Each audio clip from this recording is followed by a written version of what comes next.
বাংলাদেশি হয়েও এপারের ভোটার, এবার এফআরআরওর তরফে এই বাংলাদেশিদের নাম বাদ দেওয়ার জন্য আর্জি জানানো হয়েছে। আরও 14 জন বাংলাদেশির নাম ভোটার তালিকা থেকে বাদ দেওয়ার আর্জি জানিয়েছে ফরেনার্স রিজিওনাল রেজিস্ট্রেশন অফিস। এফআরআরওর তরফে সিও দপ্তরকে চিঠি দেওয়া হয়েছে।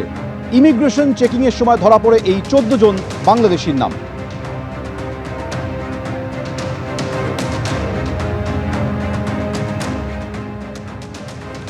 দুর্গম বিচ্ছিন্ন জনবসতি কিংবা বনাঞ্চল এলাকায় এবার বিশেষ শুনানির ব্যবস্থা করতে চলেছে নির্বাচন কমিশন। 12টি জেলার ডিওদের প্রস্তাব নির্বাচন কমিশনের। প্রতিটি শুনানি কেন্দ্রে পর্যাপ্ত নিরাপত্তা ব্যবস্থা নিশ্চিত করতে হবে। শুনানি যেন সুষ্ঠু এবং শৃঙ্খলাপূর্ণভাবে সম্পন্ন হয় সেদিকে নজর রাখতে হবে। বিকেন্দ্রীভুক্ত শুনানি কেন্দ্রে বাইরে হস্তক্ষেপ বরদাস্ত নয়। নিরপেক্ষতা স্বচ্ছতা যেন বজায় থাকে শুনানি কেন্দ্রে, সেই মর্মেও নির্দেশ দেওয়া হয়েছে।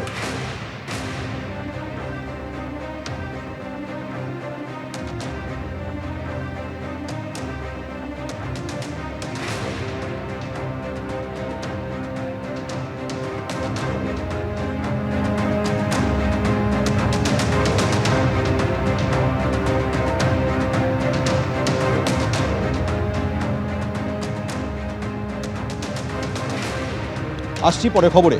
ক্ষমতায় এলে চা শ্রমিকদের দৈনিক মজুরি 250 থেকে 300 টাকা করার আশ্বাস দিলেন অভিষেক বন্দ্যোপাধ্যায়। আলিপুরদুয়ারে সভা থেকে আজ তিনি এই আশ্বাস দিয়েছেন। এদিকে গতকাল বারুইপুরের র্যাম্পে যে ভোটারদের অভিষেক বন্দ্যোপাধ্যায় তুলেছিলেন তাদের গলাতেও শোনা গেল আতঙ্কের কথা। শুক্রবারের পর শনিবার ফের মঞ্চে চমক দিলেন অভিষেক বন্দ্যোপাধ্যায়। শুক্রবার বারুইপুরের সভায় র্যাম্পে জীবিত অথচ কমিশনের কাছে মৃত হিসেবে চিহ্নিত 3 জনকে সামনে এনে নির্বাচন কমিশনের উদ্দেশ্যে প্রশ্ন ছুড়ে দিয়েছিলেন। আর শনিবার আলিপুর দুয়ারের সভায় র্যাম্পে চা শ্রমিকদের ডেকে নিয়ে তাদের প্রশ্নের উত্তর দিলেন। आने वाले 3-4 महीने में जब दीदी का सरकार बनेगा चौथी बार, तो मेरा पहला प्रायोरिटी रहेगा अलीपुरद्वार। और कम से कम चाय बगान में आपका 250 से 300 रुपया डेली वेज हो, ये मैं सुनिश्चित करूंगा। ये मेरा वादा है आप सबसे। তৃণমূল সূত্রে দাবি, অভাব অভিযোগ শুনতে চা শ্রমিকদের একটা ফর্ম দেওয়া হয়েছিল। এদিন মঞ্চের ওপর একটি বাক্সে সেই ফর্মগুলি রাখা হয়েছিল। সেখান থেকে কয়েকটি প্রশ্নের উত্তর দেন অভিষেক বন্দ্যোপাধ্যায়। ডেকে নেন এক চা শ্রমিককেও। আজকে এই 250 টাকা দিয়ে আমরা চলে না। আমাকে এটাই শুনতে বললো যে এই যে চায় বাগানে 250 টাকা আছে, এর জন্য আমি নিশ্চয়ই 300 টাকা করার জন্য আমি কথা বলবো। এগ্রিমেন্টে বলছে এই আশা আমরা আছি। আসার পরে আমি ওর সাথে 2টা কথা বলতে পারলাম। এর জন্য আজকে আমি অনেক ধন্যবাদ জানাই। শুক্রবার বারুইপুরে অভিষেক বন্দ্যোপাধ্যায় র্যাম্পে ডেকে নিয়েছিলেন এমন 3 জনকে যারা নির্বাচন কমিশনের কাছে মৃত হিসেবে চিহ্নিত। তাদের মধ্যে একজন কাকদ্বীপের বাসিন্দা হরে কৃষ্ণ গিরি। খসড়া তালিকায় মৃত বলে ঘোষণা করা হয়েছে, সেই নিয়ে আমি আতঙ্কে ছিলাম। আশ্বস্ত হইতে পারিনি, কারণ আমি তো নতুন করে নাম আসলে আমি তো যতক্ষণ না আসবে ততক্ষণ আমি আতঙ্কে থাকবো। মেটিয়াবুরুজের বাসিন্দা মায়া দাস কয়েক বছর আগে স্বামী মারা গেছেন। ছেলে কর্মসূত্রে ভিন রাজ্যে থাকেন। 2002 থেকে আমার ফর্মে নামও আছে, ভোটার লিস্টে ফর্ম এসেছে, ফর্ম ফিল আপ করে জমাও দিয়েছি, একটা কপিও আছে আমার কাছে। অথচ আমাকে পুরো মৃত বলে ঘোষণা করা হয়েছে। আমি এই নিয়ে এত চিন্তিত, আমার তো ঘুম খাওয়া সব চলে গেছে। একই অভিজ্ঞতা মেটিয়াবুরুজের আরেক বাসিন্দা মনিরুল ইসলাম মোল্লার। আমি তো খুব পেরেশানের মধ্যে আছি।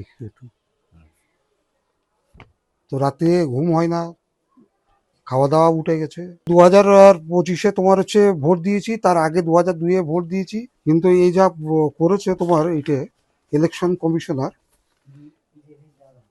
বিজেপি দালাল।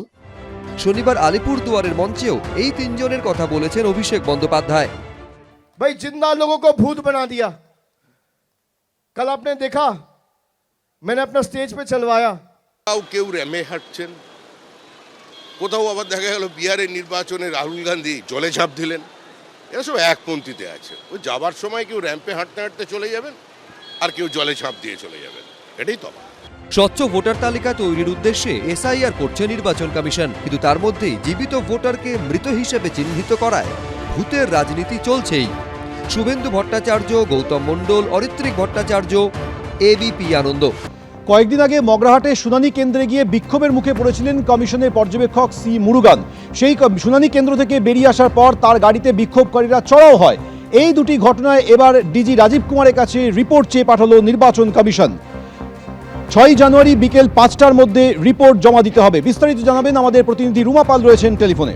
রুমা, দেখো, দক্ষিণ চব্বিশ পরগনার রোল অবজারভারের নিরাপত্তার ত্রুটি এবং তার গাড়ির উপরে যে হামলার ঘটনা ঘটেছে, সেক্ষেত্রে কিন্তু রাজ্যের ডিজির কাছে অ্যাকশন টেকেন রিপোর্ট তলব করেছে নির্বাচন কমিশন এবং 6 জানুয়ারি মঙ্গলবার বিকেল 5টার মধ্যে কিন্তু কমিশনে এই রিপোর্ট জমা দিতে হবে।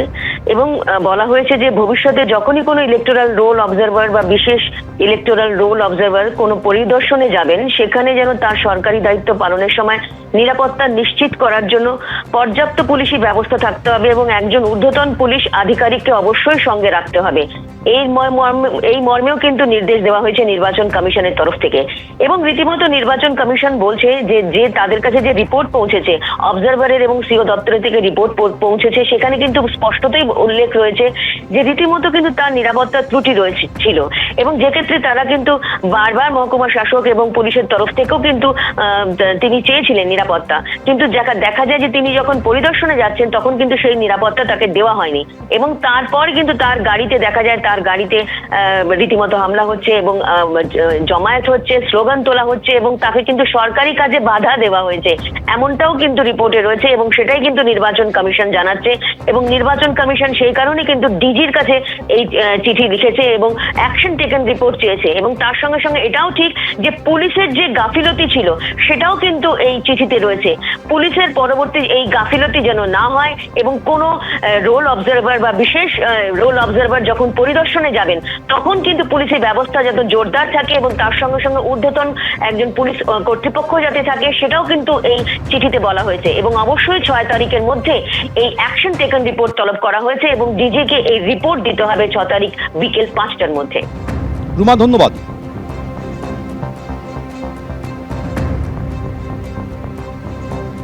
কয়েকদিন আগে শুনানি কেন্দ্রে গিয়ে যখন বিক্ষোভের মুখে পড়েছিলেন কমিশনের রোল অবজারভার সি মুরুগান, বিক্ষোভ থেকে যখন তিনি এগিয়ে আসছেন তখন তার গাড়ি ঘিরে বিক্ষোভকারীরা আবার বিক্ষোভ দেখানো চড়া হয়। সেই বিক্ষোভ প্রসঙ্গে সি মুরুগান সেদিন কি বলেছিলেন শুনুন। আমি আমার কাজটা করে ছাড়বো, আমি আমার কাজটা করে এখান থেকে যাবো। স্যার, আপনি আপনার নিরাপত্তার অভাব করছেন কোনো পাইলট কার নেই?